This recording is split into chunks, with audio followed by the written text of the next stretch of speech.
through a little bit. You know, TL was allowed to pick it, and you know, some players they lost when that happened. Well, yeah, they did. They did, to be fair, yes. Yeah. But you know, TL, some of the players, you know, look at that team and say, okay, well, that's maybe a team that isn't going to flex it as much, so you can plan around that more easily. But definitely something you have to be worried about. The Urgot is a champion that can be flexed around quite a lot here.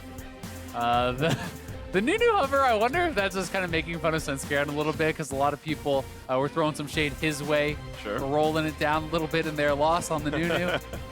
Yeah, of course, Hauntzer and Svenskeren, former teammates on TSM. Now, if we're neither on that roster anymore, they look a little bit different. And the early lock-in for Draven definitely had Draven banned against him. I think it was actually both games. Yeah. This is the first time he's been allowed to pick Draven in the entire 2019 season, and he locks it in when it's allowed. Lee Sin alongside that for Contractz. This is already a spicy lineup. Yeah, globally we have been seeing more and more Draven so far. Nisqy has played back-to-back Ezreal games. Not sure if he's going to want to go for that style of matchup. If you do want to just play to farm it out, to play safe, you couldn't go for something like that.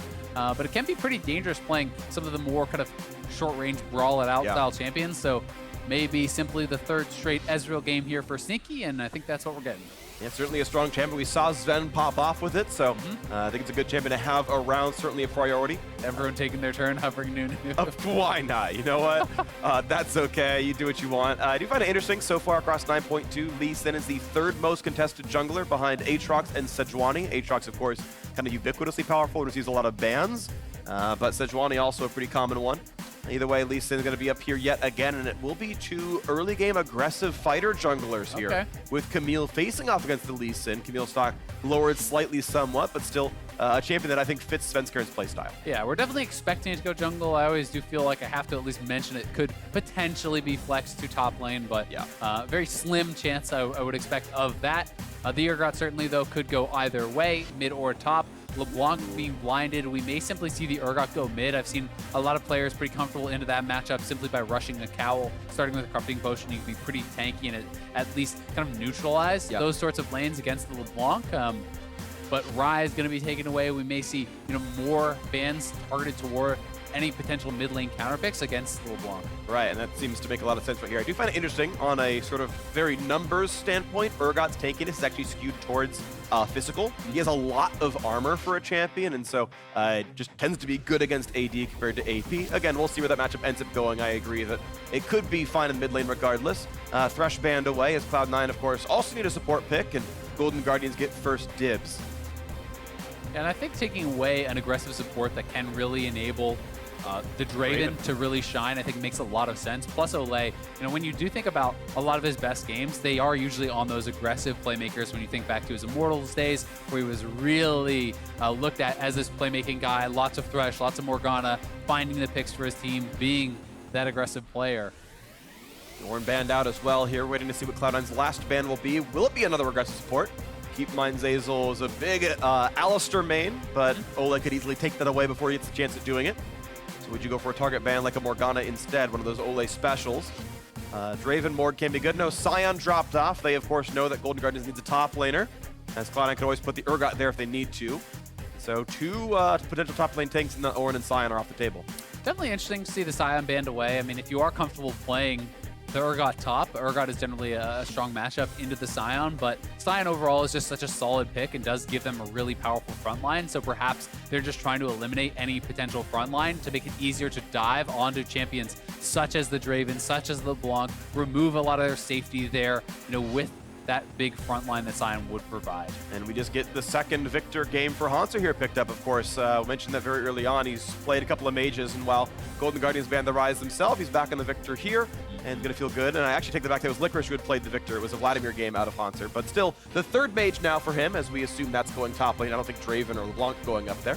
Yep, and Cloud9 now get their shot at counterpicking a solo lane, right? You put the Urgot in the matchup that you're most comfortable with, you counterpick the other lane. Echo.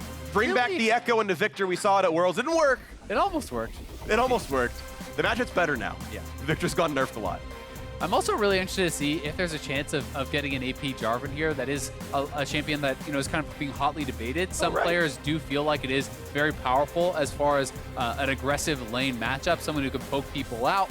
If you want to play that Draven aggressively, dropping those flags for the poke, also giving the additional attack speed could be something that would work there, but obviously if you want to keep Draven safe, Tahm Kench certainly allows you to do that, and can arguably kind of accomplish the same thing in different ways because you have this Tahm Kench behind you. You can then play much more forward. You can step up, be aggressively trading, knowing that the Tahm Kench can save you. And I think it also is a nice answer to something like the Zoe, where you can chomp someone up out of the CP bubble trouble and really keep them safe. And the one concern I have here looking at the lineups is Cloud9 do have two heavy poke champions in the Zoe and the Ezreal, and Golden Guardians do not have hard engage outside of really tricky things like Tahm Kench fighting a backline and Contractz getting some kind of a kick flash. So getting in on the poke team could be hard. I think it puts a lot of pressure on Froggen to somehow answer this with the distortion forward into QR.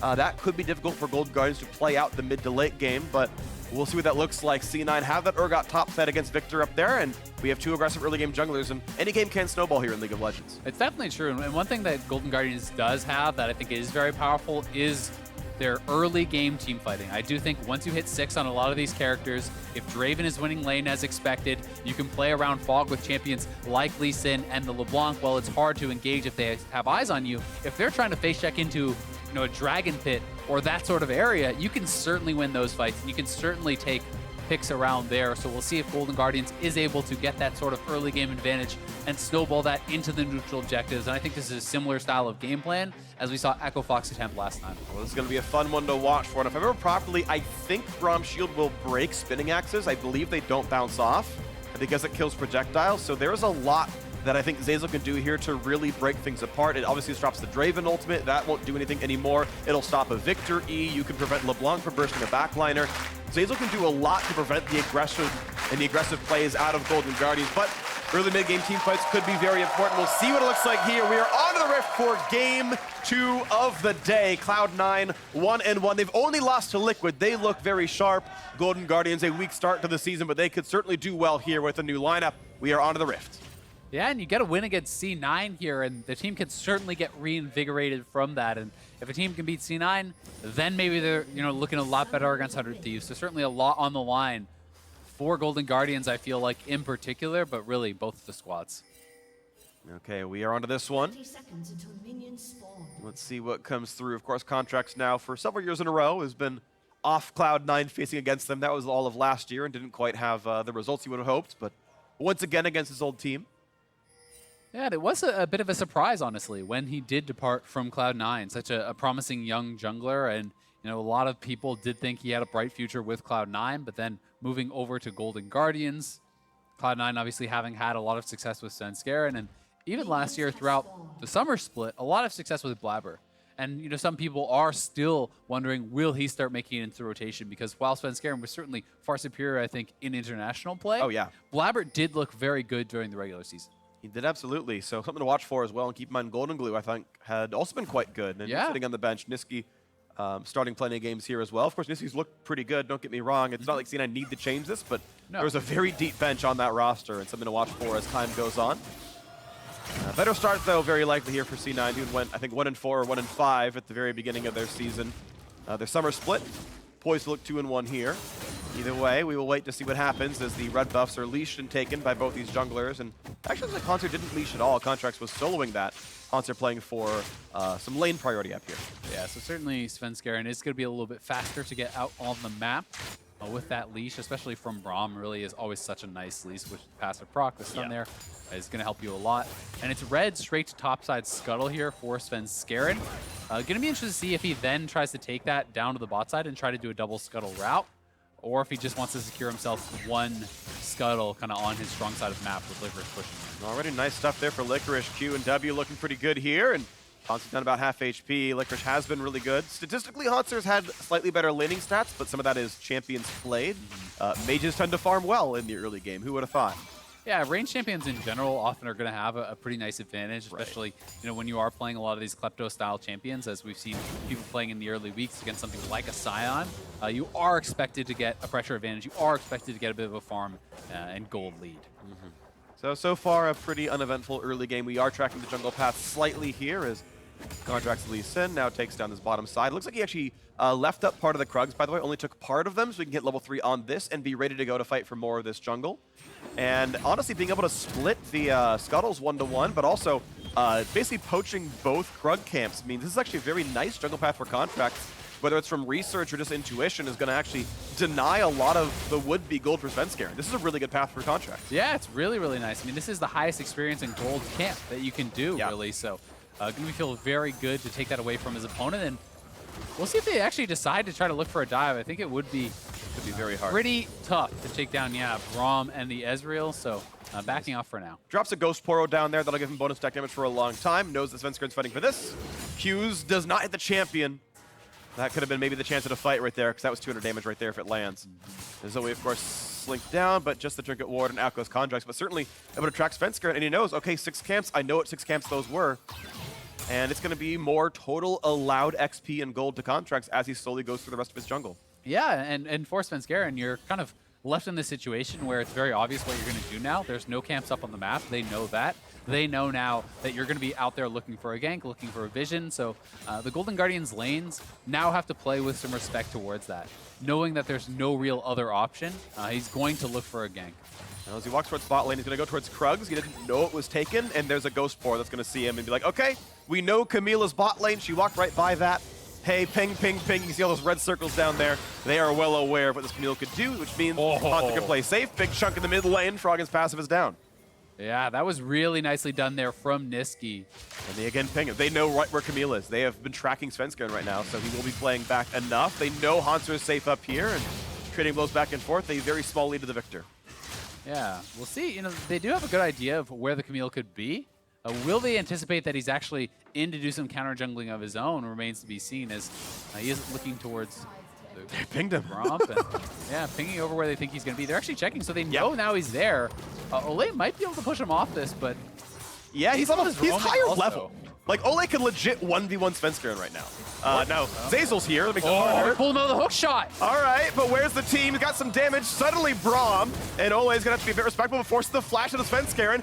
Deftly's coming across the wall. Will he flash for it? He is! E1 auto! Oh, it's first blood for Contractz! Zeyzal has the blast cone, does get over the wall. Will there be more? It's a sleeping LeBlanc. Froggen can't get in, and Golden Guardians tracked Svenskeren for a minute and a half and found the first blood. That was brilliant. Golden Guardians did such a good job of tracking Svenskeren. As I said, they would know what he had to do, and they did it so excellently. That level 3 Camille comes up, and Olleh timed the Devour so incredibly well. You do not get that kill if the hook shot is not stopped there. I just like that. Bing, bing. All right, Nisqy's fine. Gets over the wall.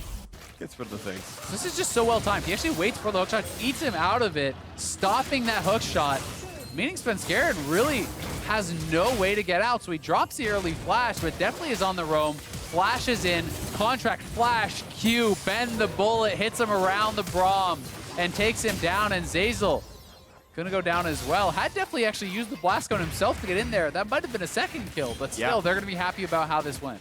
All right, good stuff here. Golden Guardians, 300 gold ahead. Feeling pretty good. Momentary top lane advantage, though, now to Licorice as he's pulled Spellbook over to Ignite. And starts roaming down next towards the mid lane after pushing in, maybe putting a ward down, and it's going to look okay. Svenskeren now licking his wounds. Does still have more camps farmed, but you can see the XP difference quite large. It's 5-4, and the advantage of Contractz. He's feeling pretty good on this Lee Sin right now. Yeah, and sitting with that first blood is going to be pretty nice when he does go back to base and spend that up. Already has enough gold for a Caulfield, and would certainly love to get to that warrior very quickly. Quickly approaching level 6 here. When you do have that early CDR for your first ultimate, it's always going to feel super nice. All right, so waiting for the next big plays here. 600 gold apart. No Dragon Rushes like we saw in the first game of the day, but a nice chunk right there. Nisqy hitting that one. Froggen did not respect that, did not hide behind his minions. Just clearing some minions out right here.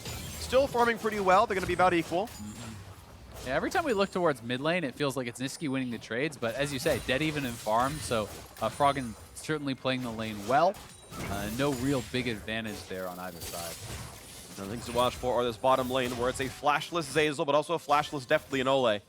So you kind of expect to see Svenskeren come to gank there. Maybe at 6, you just press R and something's guaranteed to die.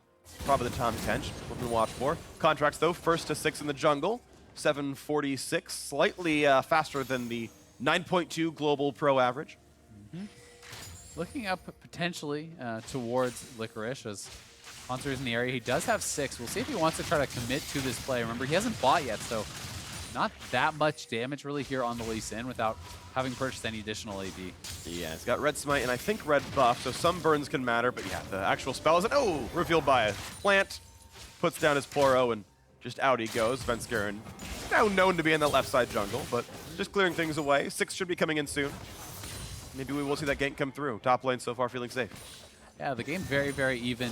Not even the full first blood gold advantage, making that lead for Golden Guardians. It is very, very close, all things considered. Farm pretty much dead even in the mid lane, very even in the bot lane. A slight advantage here for Licorice, and he's going to go in. Flashes for it, burns the ignite from Spellbook, Hauntzer to half HP. Here comes Svenskeren, and they have the kill. Fear beyond death locks in the first kill of the game for Cloud9. Nicely done. The E flash there from Licorice, taking away that buffer time on the flip means Hauntzer could not react, and they're going to have the wave crashing here. This is even a dangerous turret to actually TP back to if they stayed around. They will back off because Svenskeren didn't even blow his ultimate there. All right, that's going to be a couple of chunks down. The TP is burned, but Golden Guardian is going to commit down to this side of the map. They know Svenskeren is far. There should not be a way to lose this. Mountain Drake, though, doesn't mean much unless you're winning. Ooh, early on the smite, but doesn't lose it. They're going to pick this one up after all. It's still, of course, Cloud9 with the gold lead after that kill on the top side, though. Yep, a good punch back, though, for Golden Guardians. Quickly moving over to that Dragon. You should have priority in that area with the Draven on the bot lane, knowing the jungler showed top side. So, Cloud9 are not going to stick around and try to get too greedy for the turret plates. That is something that is pretty debated, as far as what is the better play there. Do you try to stick around, get an additional turret plate or two? Do you prioritize getting a better base timing? And in this case, C9 certainly looking to just get a better base off. Yeah, maybe so, and that's going to be the items staying up there. Licorice, of course, without TP, so it's going to be a long road back up top. As there's the 62 gold. Svenskeren still has the ultimate, and now level 7 has actually now crested Contractz in XP briefly at the 10-minute mark. And we once again see this bot lane pushing in as Olleh and Deftly feeling pretty good down here. I had high hopes for this lane. I really think Deftly is a great player. I think Olleh got slightly undersold on Liquid. It's weird because he won the split, but he never quite compared the Doublelift as a player. I think he's still quite a talent, and I have high hopes for this duo lane, and so far, looking okay. Yeah, and I mean, it's not just Liquid. He was at Worlds with Immortals the year before, and a lot of people had him ranked as the #1 and #2 support the year before on Immortals. So certainly, Olleh has had a lot of success in his own right, but does seem to kind of get the short end of the stick as far as community criticism, and certainly some of that is deserved as he especially internationally did not really show up, and I think that's where a lot of the criticism did come from. Sure, it's things we've seen kind of time and again for North American players where they will just look very good domestically and not quite convert when it comes to the bigger stages. Cloud9, I think the one team that bucked that trend, top 4 at Worlds last year, and Licorice was, I think, a huge part of that. And of course, back in the lineup looks really, really good. We've got 4 returning C9 Worlds players. Nisqy coming in, replacing Jensen. Jensen, of course, switching over to Liquid to be the new super team that would hope to replicate the C9 international success. Nisqy looking pretty far okay. And Golden Guardians now looking top side. Contractz and Svenskeren sitting in parallel brushes here as Hauntzer wants to walk forward, but there's no fight just yet.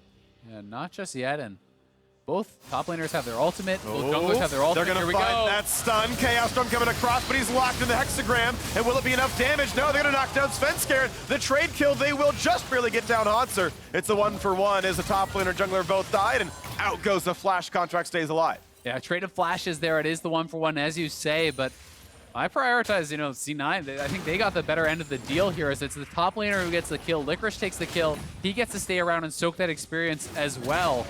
And Hauntzer is left without a teleport, so thanks to that extra roam from Nisqy, really kind of making the difference there. Yeah, absolutely good stuff right here. We watch that fight again. And here it is one more time. C9 pull the trigger on the play a little bit faster. In goes Svenskeren. Nice E-flash straight onto Hauntzer, and the ultimate, I believe, was actually blocked, it looked like perhaps, by Contractz, and they are able to actually get that kill over onto Hauntzer, and then Hauntzer does go down. Contractz can do nothing but just retreat. He wouldn't have been able to win the 1v1 regardless, but Nisqy showing up means he had no chance. So flash for flash. Froggen maybe getting a little bit done in the mid lane. Looking at the plates here, though, it is still quite healthy. Froggen, unlike the previous game we saw where Bjergsen punished a roam with 2 plates, still all 5 standing up in that mid lane. And they're falling in a minute 10 seconds. I do want to see Froggen get an auto attack in if he can. Yeah. And cash in for 160. Yeah, Froggen did try to match the roam. He was just kind of delayed on it, and Licorice is just going in. Yeah, gonna dodge away the stun. Doesn't want to go for the rest of this fight right now. No ult on the Urgot, and maybe couldn't have tracked the Lee Sin either. But still good damage. Good gravity field from Hauntzer, just placing that in between them. And then he would create enough distance to actually get away from that.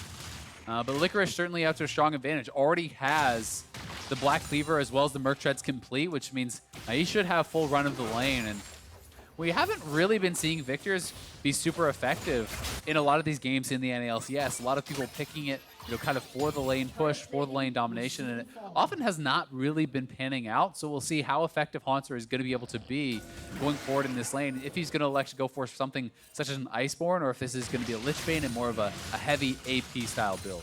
Yeah, wait to see what actually comes out to being. Looking at his ability order, it is 5 points Q into 3 and E, right? He is trying to make sure he can survive the 1v1, so it is more self-sufficient in this. Yeah, and that is something that I've talked with some pros about. The general thought process is Ooh, that's a good stopwatch. Now the re-engage kicking back Svenskeren. That means that Lulu, or yep, she's still alive, and now it's going to be the Fear Beyond Death. The flash did not quite find the Fear. Licorice tried, but couldn't quite catch out Hauntzer. As she is going to live in that mid lane. Nisqy making it out. That looked hilarious. Licorice just yanked him away and pulling him away from certain death there. Grabs the kill himself. 3-0 now. It was a nicely timed stopwatch there, certainly from Nisqy. Broke even my brain. Couldn't think of the name Zoe anymore. And yeah, had to burn the kick onto Camille, and it was still not enough. And they got that kill regardless. So really good reflexes there. Nisqy stays alive. Yep, and meanwhile on the bottom side, though, at least Golden Guardians is able to pressure. They have that bottom lane turret very, very low. Would love to grab that first turret for themselves, but Svenskeren grabbing the Rift Herald is going to make that much more difficult, as they will likely try to commit to beating them to the punch here. Look at all this damage on the bottom side. This turret has been chunked down a fair bit, and definitely they still feel pretty good about getting some damage across. And the question becomes, where does Svenskeren actually go to commit this Rift Herald? Because I do think they want to try to beat them to the punch. And top lane was the play I was expecting, but he's actually heading down to the bottom side. So they may try to make a TP play on the bottom side. You could look for a 3-4-man play down there, try to kill off the Draven as he extends to take down the turret, and then try to drop your Rift Herald for a counter. That would be really nice. And of course, after 14 minutes, those turrets all have no resist, so that Herald charge does like a lot of damage. Almost one-shots the thing. A little bit of follow-up will kill it. We can see Licorice making good headway now top side. A lot of pressure's been spent. He's 3-0, 600 gold bounty onto him, and really holding Hauntzer down. And even one of the strongest points of Golden Guardians will be much less of a factor here. Is going Iceborne, right? Is going for the 1v1 build and not even winning that. So at what point does Viktor actually do well in the mid-game? It's certainly not going to be yet. Yeah, it is tough, and obviously jungle intervention was a thing there, but Licorice just naturally able to pick up the first turret on his own. Cloud9 is somewhat converging on that Infernal, but Golden Guardians, again, able to grab another dragon for themselves. They're certainly, getting advantages where they can in this game, though C9 does feel like they are dictating the pace. It's very interesting. It is kind of I agree it's being dictated by Cloud9, but it is also somewhat of a split map. I think C9's top side advantages are better, but Golden Guardians' bot side advantages have netted them 2 Drakes. They have a Mountain in case they need to rush that at some point. Baron spawns in 3.5 minutes. They've now got the Inferno, which is great, of course, so that's going to feel really good for many of these characters. The Viktor and Ezreal, I think, especially, or Viktor and LeBlanc especially, I should say. And we'll wait to see the next big play come through as 1,000 gold deficit, kind of buffered by the Inferno Drake, makes it a pretty close game. Yeah, definitely the case. And Contractz is behind. They're roaming down Froggen as well. They're nice looking for slow. Okay, that's going to be the shield coming up. Q's going to land. He shouldn't probably go for this play unless Froggen's coming around, and that won't be the case. So, no dive to be had. Zoe getting a bit of a lone time mid. I will say that the C9 bot lane has also really managed their summoners very well. I think they've timed both the summoner's spellbook TP as well as Sneaky's TPs very appropriately to try to delay Golden Guardians from really being able to knock down this turret for such a long time. And Sneaky's sitting on 2 items now with just the Stormrazor on Deftly. Deftly has not gotten a chance to have that base to spend all his gold, and it's giving C9 a lot of pressure elsewhere on the map because that bot lane has yet to collapse. And here's the big chunk from Rift Herald, and that turret's done about 20% here. And a sleeping Lee Sin's got to be careful. Eyes are shut and can't quite get that kill as he jumps away to a ward, but still a big chunk in the mid turret. And C9 will be 2-0 in turret score here. 2,000 gold up. Yeah, and Sneaky can even push in the bottom side, potentially get some damage down on that. They're going to get another charge in the mid lane, so Draven has to head mid lane to try to stop this turret from going down, while Sneaky is free pushing in the bottom side, and the turret drops anyway. Svenskeren almost wanted it in onto Froggen, can't quite find it here. Red buff going to be grabbed by Contractz, but here comes the rest of the team. Where's the way out? Oh, What a well-buffered E, the charge forward. He's going to stay safe, but safeguards back to Viktor staying alive. Ezreal pushing the bottom lane. C9's not done taking the map over. 2 turrets the mid lane, top outer already taken, and now bot outer at half. Yeah, and Hauntzer, I don't think he's going to want to TP down there. Nisqy not going to stay around regardless. Will just get another base off. So C9 holding on to their bottom lane turret. 3 turrets to 0 now for them. Have been playing the map very, very well. Licorice certainly had an incredibly strong point here also now. He is on 2 items with the Righteous Glory finished. His engage potential is certainly going up, and they're looking to set themselves up very, very well for this mid game.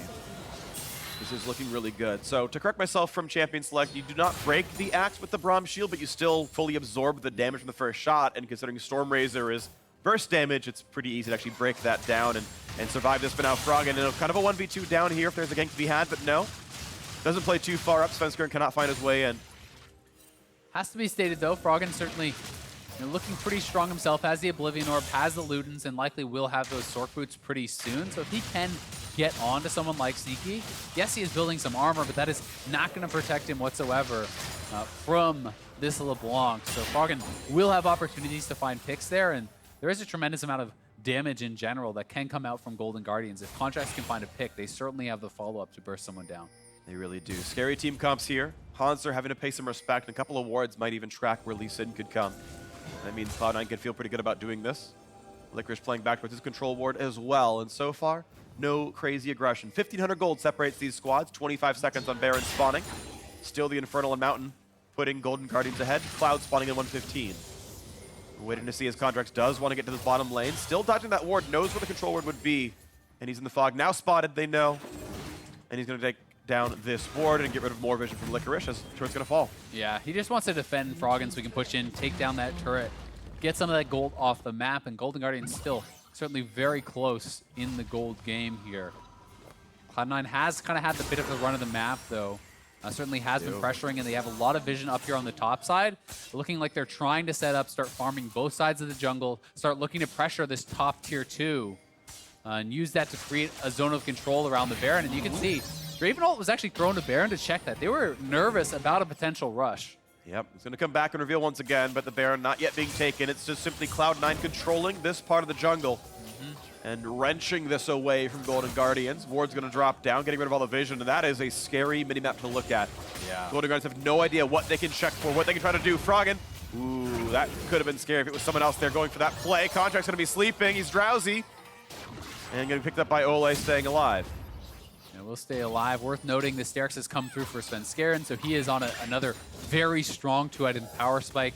So many people have been going this style of build. With Tiamat's gold increase a couple patches ago, a lot of people started moving away from Tiamat on Camille, rushing the Warrior, picking up a Sterix for a really kind of cost-effective, powerful 2 items. And it's very, very effective as a result. It gives you quite a bit of durability in these team fights here too. And now Cloud9 pulls the trigger while Nisqy and Zeyzal are zoning them out. Froggen is waiting in the wings. He knows maybe that something is up, but look at the rest of Golden Guardians. They are not playing for much of this at all, and it's Froggen losing health and losing health. Olleh gets a ward down, but there's no one nearby. Lee Sin is spotted in the mid lane. There's still no vision. Zeyzal walks over Froggen. Can he somehow make a blind miracle steal? He's not going to make it happen. Double smite comes through. Cloud9 picks up the Baron uncontested. Yeah, doing that so well. Contractz is going to get solo killed as well. Nisqy adding insult to injury, knocks down Contractz, and Froggen barely missing Sneaky on that recall. C9 just dominated the vision game there on the top side. Golden Guardians never really made the concerted effort to walk in as a team and try to reestablish some of that vision. So they simply kept Zeyzal and Nisqy poking and prodding around the mid lane, never really allowing Golden Guardians to get back in there. And this was just so well done. The double smite to secure that, and then look over the wall. The engage range here from Nisqy, so far away, taking out Contractz. And that's looking very good. Cloud9 up sizably here, 2,000 gold. They've got the Baron buff on as well, and they're going to keep pushing around. Licorice being used in the side lane. He's the split push that they're using here. Does have the TP available. Only member other than Nisqy on the team that has the summoner. Knocks down the outer turret. 4-1 in this score. Baron still on for a solid 2.5 minutes They've got a Drowsy, but no follow-up just yet. Big play for Froggen. He's gonna solo kill Sneaky. That was absolutely huge. Knockout's gonna find him even over the wall. Will there be the trade? He's targeted, but they're not quite finding that just yet. Yeah, it's the clone with stuff on, so yeah, that was actually really good movement from Froggen. Pretty tricky with that clone, juking with the clone and just walking straight away with his actual character. Yeah. So really big play there from Froggen, delaying the Baron buff, allowing them to stay in this game. You really had to think they needed to keep their turrets safe. You don't want to just bleed out too much gold off the back of that really nice Baron rush from C9. Well, they're going to get at least some other objectives, even with their bot laner missing. A Sneaky respawns now, and maybe wants Magic Resist in that build somewhere, and gotta have to find a place to put it in. We see Banshee's Veil somewhat from champions like Kai'Sa, and certainly Ezreal skills on AP as well. Might want that somewhere in the build. Yeah. Ooh, not quite that one. The Drowsy's not going to be able to get the kill. And again, grabbed by Olleh, he's going to be just fine. Yeah, but this is such a nice position here from C9. Having Nisqy and Zeyzal and Svenskeren threatening over on the side. Look at the 3 pink wards that they have in this side of the jungle, concretely controlling the vision around this area and making it so scary for Golden Guardians to ever step up to try to defend the turret. Because if you walk all the way up to try to hit those range creeps, you don't even know if the flank is coming behind you at that same time. So C9 utilizing that vision again to push in here. Hauntzer flashless at half HP, almost tagged by Ezreal, but the dive forward, they've got the damage. Another kill picked up now for C9. The fight continues as Svenskeren pushed back, pushed out half HP. Deftly still untouched in the back line, but just simply not finding anyone to actually hit right now as the inhibitor turret in the mid lane falls down. 4,000 gold puts C9 ahead. They're fighting for the inhibit itself, and would you even fight this 3v5 as Guardians wait for Contractz to come back in? Froggen looks at the play, blocked off though. Zeyzal stops the Q, inhibitor falls, and C9 can walk away cleanly. Yeah, Cloud9 really is just showing off how impressive their vision game is, how big of a difference it is between these two teams in that regard. I think just dominating the vision game, and that is really what got them the Baron. That is what is getting them all this zoning and threat from the Zoe and the Ezreal as well. They are not having to poke from an area where Golden Guardians can watch the Zoe. Nisqy is always coming out of fog, always coming out of these dark areas, and it makes it so tough for the Golden Guardians to actually navigate these fights correctly. It seems like C9 have themselves a style. This is now twice in 3 games they're playing this Zoe, Ezreal, heavy vision control, play for poke, and just rest the jungle away and say, okay, a Baron sneak's all we need, and they get a lot out of that buff. Yeah, I mean, they're sitting on 9 pink wards. They're clearly not going to be slowing down in this regard. You know, you look over at the other side, there's 4 sitting in the inventory of Golden Guardians. You know, Froggen is still sitting on a Dark Seal and an Amp Tome, no pink wards in his inventory. So Cloud9 is making a very concerted effort to always have pink wards on their person, and that is a big reason that they're dominating the vision game. Well, we'll see if GGS can find their way back into this one, but so far it's been downhill.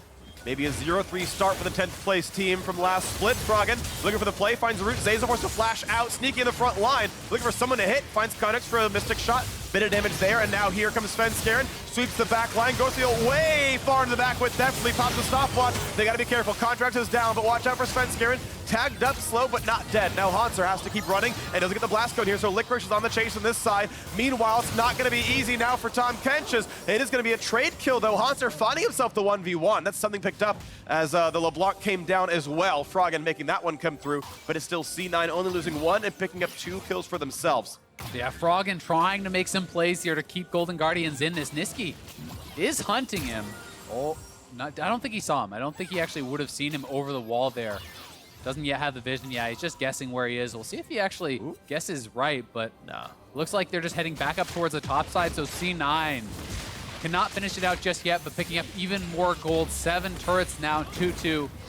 But certainly have been doing very well in that regard, but Froggen showing off the power still that he has. He has the Morellos, he has the Stork Boots as well as the Luden, so definitely has the potential to burst someone down, and here it is, Sneaky jumping in aggressively, trying to get that poke down. You can see the Ezreal ult when it goes through the team, how much damage that is getting down. Svenskeren diving in, Licorice into the back line, and the whole team really just piling in to shove Golden Guardians back. And Nisqy, that was a really good stopwatch that did at least keep Olleh alive for a bit, and he's barely able to get taken down, but then Froggen on the side does trade 1 kill back. And that was nice, just coming over the wall and spotted him. And that was well done. So a single kill coming through. Froggen having a decent game. 2 of the 4 kills belong to him. And He's 0 deaths, but sadly it's just not enough coming through right now. Froggen on the way out. Oh, what a bubble. He's sleeping, and he does not have a way to exit this one. Certainly not. They're going to wait it out, and Nisqy grabs the kill here, his first of the game. And Golden Guardian's strongest member is now down with Baron there, and they have a sleep onto Contractz. They're chasing. Well, they have the play. No ult for Svenskeren. No slow just yet. Now finally with the sweep. A kickback that brings him to safety. Now Zeyzal gonna find that Q. The ult there. A stopwatch is not gonna buy more than 2 seconds. He's certainly gonna die. And 2 picked up in a row now. Cloud9, 9-4 on the scoreboard.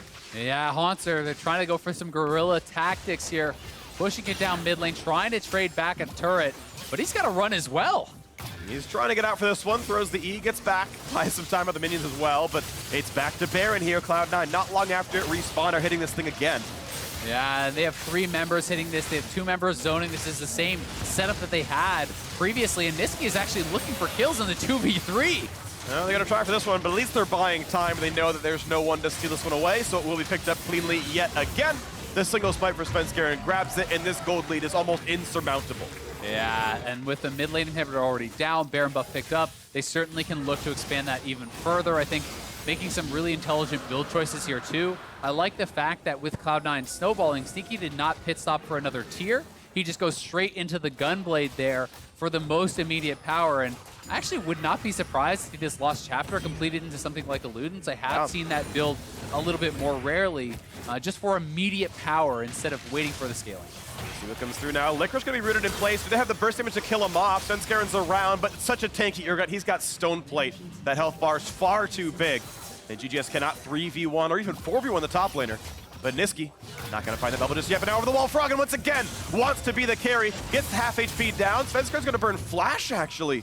We're not some of that one. Hauntzer's TP is stopped because the top lane's being pushed in. This is pretty big. Over the wall he goes, but they're going to find the stun, they're going to find the burst, and they get the kill yet again onto Froggen. The top and hip dying as well. The Guardian Angel will be lost. Yeah, Cloud9 may just be able to end this. These guys just have to keep them busy. Sneaky and Zeyzal are looking to end the game. Olleh finds some safety, but the stun's going to be pretty nice. Definitely still trying to run. They should get the one. Now a 2v2 in the top side of the map. They're going to knock down another inhibitor, but look back towards these turrets. Zeyzal and Sneaky versus Hauntzer plus Contractz. Half HP on this turret. They're getting these chunks down. The minions doing a lot of the heavy lifting. They will knock the inhibitor down. That's going to be dedicated here for Sneaky.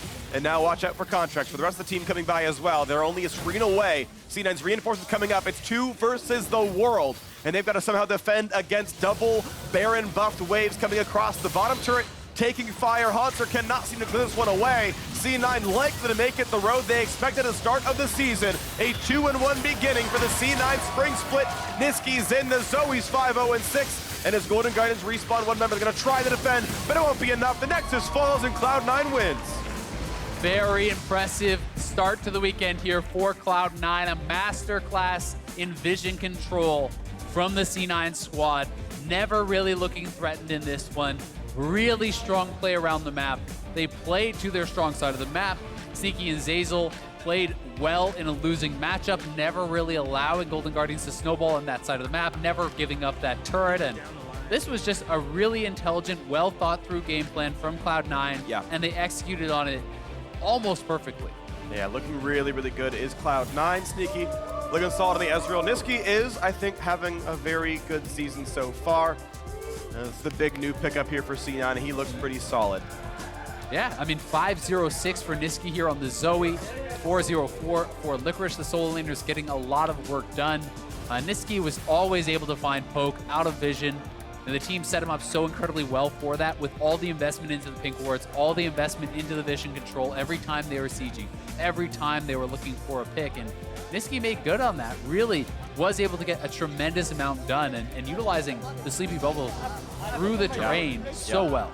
Well, they beat 100 Thieves, they beat Golden Guardians. Tomorrow they have Counterlogic Gaming, who have not looked good so far in the LCS. So C9 seem likely to have a 3-1 exit to the week, which is pretty solid. It's the opposite of what it was last split. They seem to have found a formula that works. Coming off a very strong performance at Worlds, they still look good. C9, definitely a team to watch. Now, later on, we will hear from Licorice and Svenskeren about that victory, but until they get set up, we've got some replays to show. We've got some things to talk about overall about that game, because C9 were controlled the whole way through. Some bot lane priority for Golden Guardians, but never scary. Yeah, it never really amounted to more than a little bit of lane pressure, and the Ezreal with TP, Braum spellbooking TP as well. They rotated their base timings very, very well. They gave up the minimum, and yes, the turret almost went down on the bot side, but it certainly was not nearly enough to match what Cloud9 felt like they were getting elsewhere. Yeah, and it was just top lane kill after top lane kill after top lane kill. Hauntzer never got online on the Viktor. That's what camping can do for you. Those ganks never did come through bot side. And we saw them try a couple of times. Once in a while, we saw Froggen come down the tri-brush. Contractz down there as well. But there was never the dive that never became a kill. I don't think we ever saw an actual kill come through from the Draven down there. Never got to cash in despite some decent farm. And yeah, a 7,000 damage game is not really what you want down there. Yeah, definitely not what you're looking for. You're hoping to get the lane advantage and then be able to snowball that, look for neutral objectives. They did get a couple of the dragons for themselves. I think they had some good responses to what Cloud9 was doing. Cloud9 would go topside.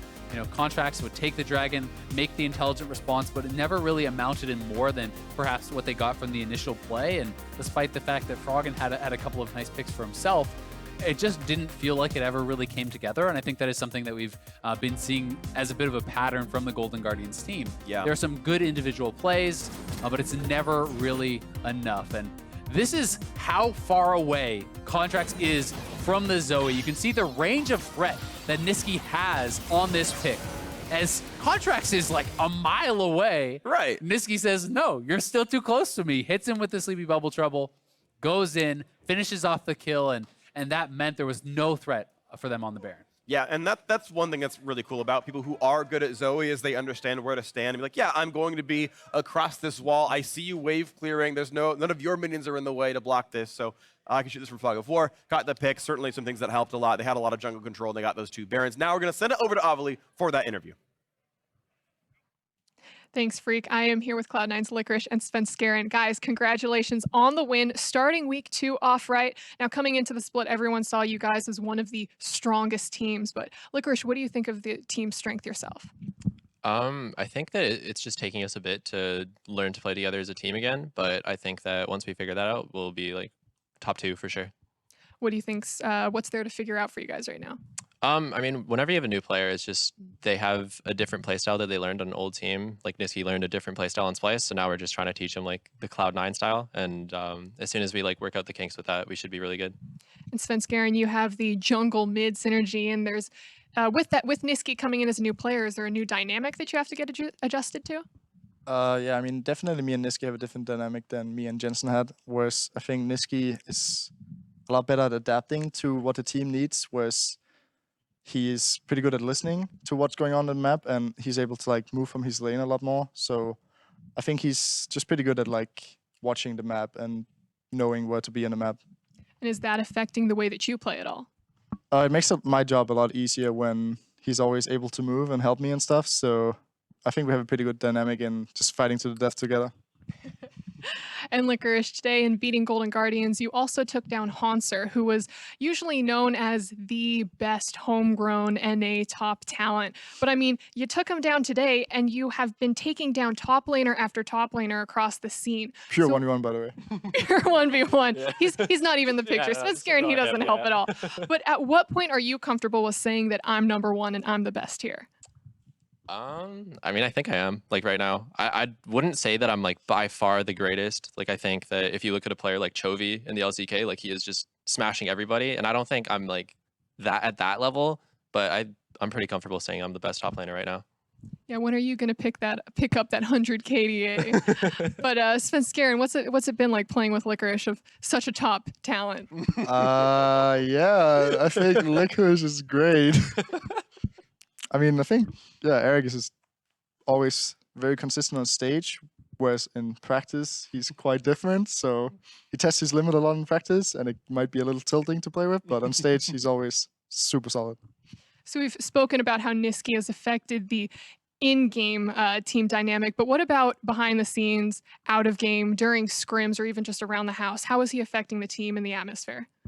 I mean, Nisqy's just a really friendly guy, and he's like a bit trolly too, which is like a good fit for the Cloud9 atmosphere where we're just like a bit less serious than like most other teams, I think. But so far he's just been a great fit, like personality wise. Yeah, I just agree. He's very friendly outside of the game, and in game he's very kind of calm. So it's a super good fit. All right. And so, again, coming into the split, you guys and Team Liquid were the strongest teams and these teams to beat. But unfortunately, in week 1, you dropped the game against them and you don't take them on until week 7. So until then, are there any other teams that you see as formidable opponents until you face them again? I think for me, it's just like the big one is just TSM. It's always just TSM is just like the team to beat because they just have like such a history. And then I know like Dennis here probably really wants to beat TSM as well. So for me, TSM. Yeah, obviously TSM is looking pretty good now. I think Clutch is also looking pretty good. I think the top side, Lyra and Huni, is pretty strong. So like they're always going to be pretty hard to beat. Well, guys, thank you so much for the interview and congratulations again. And for everyone else, stick around because up next, we're going to see Bing and Doublelift finally clash